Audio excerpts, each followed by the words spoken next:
4 pieces of 16mm bar RSB per column. What if 12mm RSB po ang gagamitin natin? At saan po ba kami makakatipid? So, salamat Sir JR. Ako na bahala, sir. Let's say for example na ang dalawang bakal natin which is 12mm at saka 16mm ay parehas ng yield strength. They are both grade 40 or sa madaling salita, they are both 40 KSI.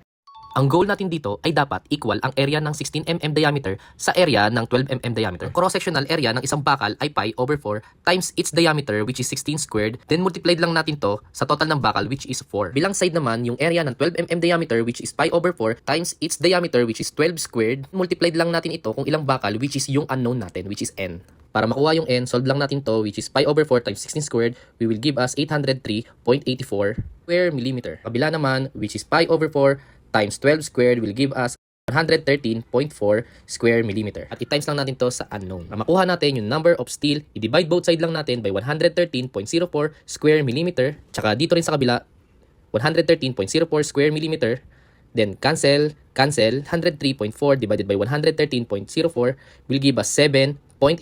I-round up lang natin, which is 8 pieces of 12mm para sa apat na 16mm. Huling tanong nga pala ni Sir JR kung alin ba yung mas mura. Yung piraso ba na 12mm o apat na 16mm? Mas makakatipid pa rin po tayo sa apat na 16mm. Salamat po.